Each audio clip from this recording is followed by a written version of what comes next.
Well, in the year of 1934, in the clay hills and the cotton patches of Georgia was born a little boy, black boy, who was named Zebedee Wright, born out of wedlock to a teenage mother and never left his grandmother home. After that, we came to Florida, Butt's Farm up there by Delray, where we lived. My grandmother picked beans. She was a migrant worker. And I stayed home. I had the great fortune of she letting me stay home and didn't have to go in the bean fields to pick like other kids. And she moved to Pahokee, Florida, to the muck.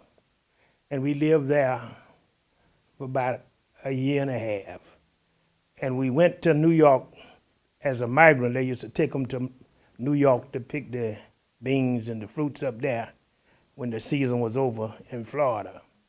And en route to town, I saw these beautiful homes with white picket fences, and I saw black folks going in and out the front door because black people didn't go in and out the front door of beautiful homes like that back in those days.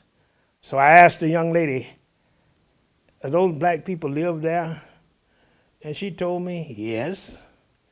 And I asked her, "How do you get to live in a big house with a white picket fence like that as a black person?" And she told me, education. So when we got back to Pahokee that year, I told my grandmother I want to get me some of that education so that I could have me a big white house someday with a white picket fence. And I went to school at Dillard High School in Fort Lauderdale, and I got promoted from 6th grade to 8th grade, and that's when I caught up with my grade. And I finished. I got a Lewis State scholarship. The Lewis State Bank in Tallahassee used to give scholarship for the preparation of teachers to the kid making the highest grade on the test that they used to come around and give. So that's how I got to college. I went off to law school.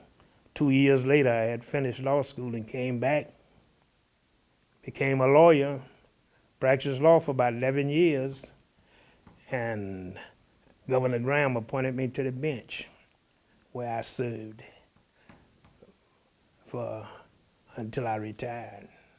I was the first to graduate from FSU Law School. I was a person that they call militant. That's what they used to say back in those days, because I always spoke my mind and challenged the system. I was on the criminal bench first. I changed the procedure for plea deals. You couldn't do it secretly any longer. You had to put it on the record as to what the deal is. I was one of the noted criminal lawyers in the Southeast region. I remember when I was a kid, I used to come to the bowling alley to set pins, and the little white boys would wait on us down at the track to rock us all the way back across the track. So we have a rock fight each night. We live a bit more harmoniously together, and the people who are haters, they kind of hide it more. And we get an opportunity to proceed in whatever our chosen profession is,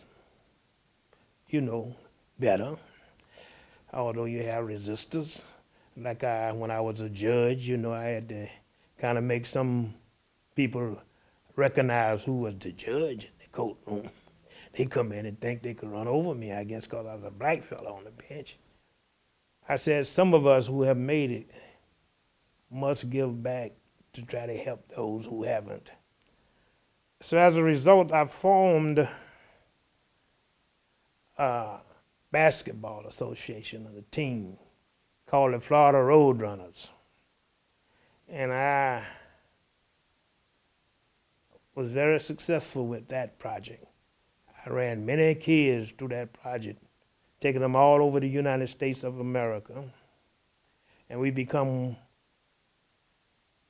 known all over America because we were one of the ranked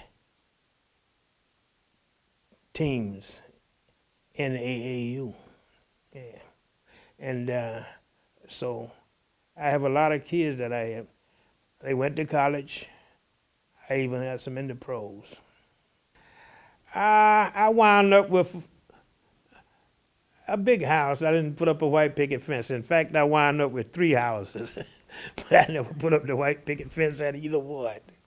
No, but I was satisfied with those. To me, a person of justice, and what I mean by that,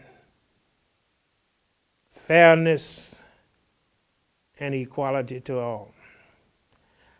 To the people who came before me, to them, it would be that I really saved their life. I looked out for them. I showed them the way.